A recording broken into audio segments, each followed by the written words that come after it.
Me 27 maj të vitit 1939, plot 80 vite më parë, djaloshi Matjan nga Urxalla, Shahin Toçi, ra dëshmorja dheut, pasi refuzoi të betojë në flamurin italian, duke deklaruar se njeh vetëm një flamur, flamurin shqiptar. Pikërisht për këtë akt heroik, Organizata e Dëshmorëve të Luftës Antifashiste Nacional Qërimtare MAT zhvilloi një aktivitet përkujtimor pranë bustit të dëshmorit Shahin Toçi në Burrel. Fjalën e hapjes e mbajti kryetari i Organizatës së Veteranëve të Lancit MAT Recep Sana, ndërsa një historik të veprës së Shahin Toçit e bori historiani Sefer Duka. Me 27 maj, në darkë duke kthyer 28 maj i vitit 1939, për shkak të veprimtarisë si antifashist dhe aq më tepër i cilësuar si i rrezikshëm, sepse fal këmbgulës së tij ai bëni që të dështoi ceremonia e organizuar për të betuar për flamurin dhe për mbretërin e Italisë, ai u vu në shënjestër dhe u përndoq për shumë kohë gati 20 ditë dhe pas 20 ditësh policia sekrete italiane arriti të realizojë veprimin makabër duke e vrarë në gjumë në dhomën e tij duke e goditur me 5 plumba pas shpine. Shahin Toçi ishte biri i Urxallës, i Matit dhe i gjithë Shqipërisë. Pse? Sepse vetë vepra e tij është e tillë dhe ka përmasa kombëtare shqiptare. Ai si një person i arsimuar dhe me i shoqëruar ky arsimim me ndjenjën e thellë kombëtare, bëri që ceremonia e organizuar nga qeveria italiane në Torino të Italisë të dështoi.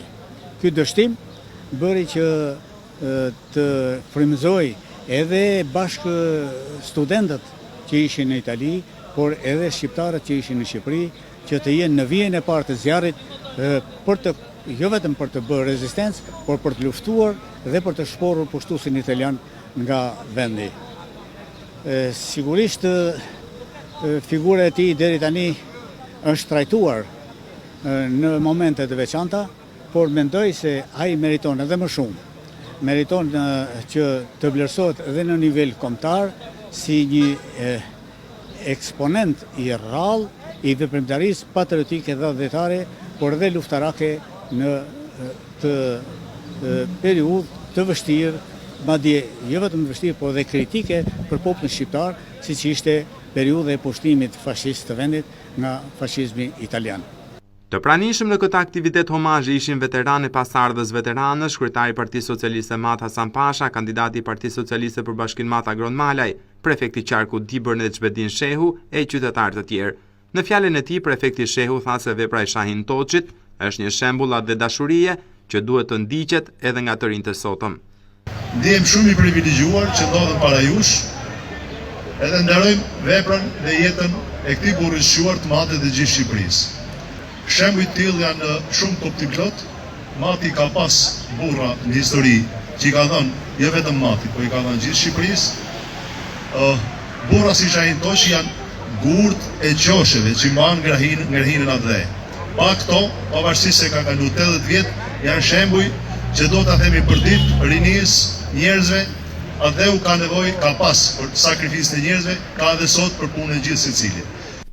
Në fund të pranishmit vendosën buqeta me lule pranë bustit të dëshmorit Shahin Toçi. Kjo Shqipni ka rritur burra, që nuk njohin o dy flamura. Ja u ka thonu në gjetë, për Shqipni gjali